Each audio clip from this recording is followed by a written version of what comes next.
things for sure to all the lease operators that are out there, contract operators that are out there, that this affects. Pretty much in 7 days, it will be illegal to be a lease operator in California, pretty much. Yeah. And I can't stress enough, reach out to your assembly member, reach out to your Senate member, get the phones ringing to let them ask them, what are you going to do for me with California? But yeah, the Supreme Court has made a decision as of today not to look at the case. They denied cert, which means they will not be reviewing the case, and that it gets basically kicked down back to the Ninth Circuit, and that AB 5 stands. It does become a law. This is such a big ordeal that first thing, we definitely don't want to scare people. Yeah, for sure. Uh, because can you introduce yourself, Greg, and just let people know, besides owning, you and your partners owning Liberty Line Haul Yeah. West, you're a truck driver yourself, a fleet owner yourself. 2 years ago, California president, Yeah. the association. So what are you doing now? Well, I'm chairman of the board for the California Trucking Association on my spare time from running Liberty Line Haul West.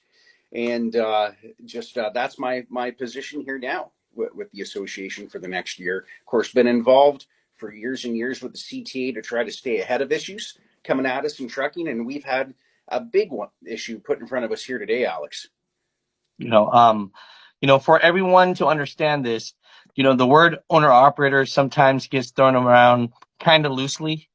So let's just let people know that when they say it's going to affect 70,000 owner operators, it's that number is lease operators, correct? Yeah, 70,000 lease operators. That's just a guesstimate with numbers. A hard guesstimate is probably on the lower side of owner operators that own their own truck and are leased to a company in that traditional model as far as trucking is concerned. No, I got you. So, you know, um, I got a text from you a day ago. We were thinking that they were Supreme Court was going into summer recess, so there was still a chance that we had about until October until they would deny or look at the AB5 law. And for the ones that don't understand this, it's already a law, and this was a petition for hopefully the Supreme Court to look at this so that we can revert it. Correct?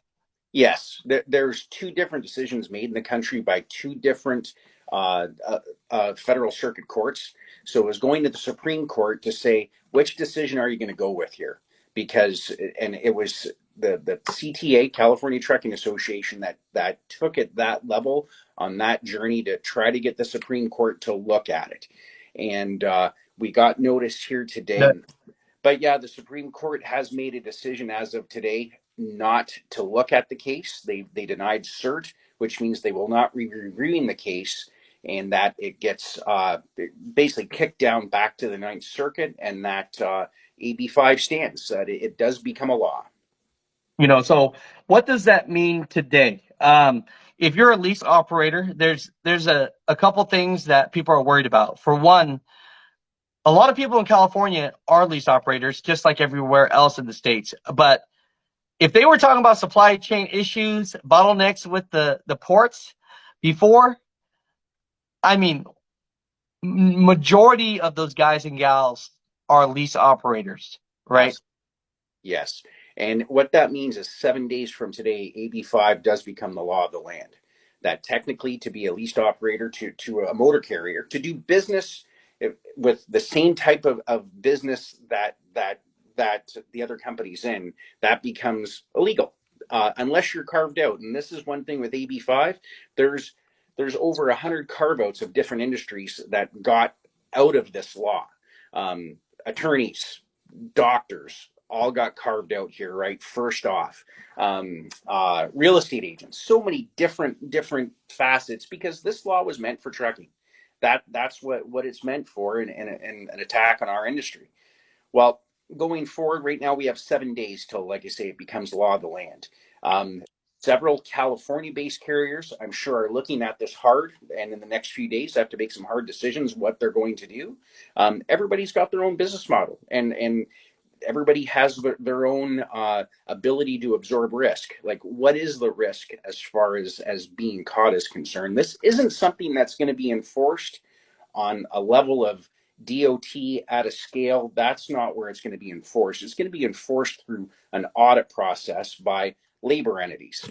That's how this is going to happen. So, like I say, every company is going to analyze that and see where they stand here going forward. Some have set themselves up where they've said, if you're from California, like just a large motor carrier said, we can't have you as a lease operator. You cannot bring your tractor on board and lease on to us if you're based out of California.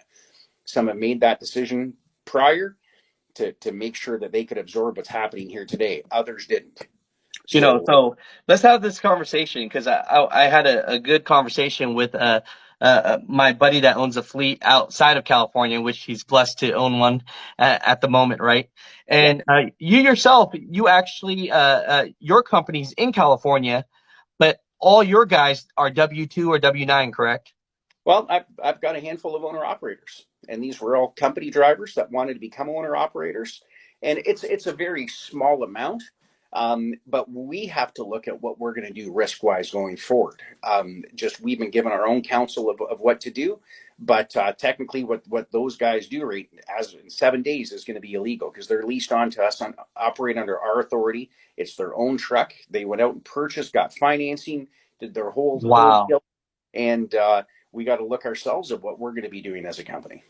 Wow. So, you know, just to make it clear for people to know this, DOT, FMCSA, those type of people aren't going to be the type of people that are going after you. You might get a knock on the door. It might not be tomorrow. It might not be in 7 days, but it might be from some auditor from California, Yeah. and they're going to be checking you. And when that happens, have they said what will happen to you? No, there's right now it's as far as oversight is concerned, that's going to be the question: is who's going to enforce this? Who's going to go out and make an action? There's a lot of low hanging fruit here in California, specifically in the port world, where they're the ones that I believe are going to be subject to that. Where if there's going to be anything that this stems from, it's going to be in the port world to start with. Um, just and like I say, it's right now it's becoming law of the land, and we all know that just where we stand when it comes to inflation, when it comes to the cost of equipment. Those that have maintained their own trucks to get in the industry, this is a time to reach out. It is a law, but to reach out to your assembly member, your Senate members in different states. If you're hauling turkey out of Minnesota to California every week, if you're a mover that comes in and out of California, reach out to your own state assembly member and say, what is going to happen with me now? I do work within California. Make them aware of it to create momentum. I know at CTA, of course, we're huddling up with our attorneys to figure out what the next steps are going to be. But we're also holding close our relationships with state government to say, okay, this is the law. Now, what are you going to do? Because Mm, you need to give us a guideline of where to go, and that goes right to as high as the governor to say, okay, we're in a massive there's of course a supply chain issues that we are aware of already. This is just going to make this explode here, right? So what are you going to do with this going forward? Because in 7 days, if things change dramatically, it's gonna be national news here, right? and that's okay. So, you brought up a great point right there, and I don't know if you can answer this yet because it's so gray area as of now, Yeah. but uh, most of the goods that come into California are from lease operators, and so, if you're from Wisconsin or one of the states that we talked about, and you're a lease operator, now is it going to be like DEF where when you hit California? You can't go in, or is that going to be that gray area there, or is it only affecting people that have a California CDL? No, technically it affects those coming in from out of state as well because you're doing business in the state. That level of enforcement, mind you, I'm sure that that level of exposure is a whole lot less when you're coming in from out of state doing it that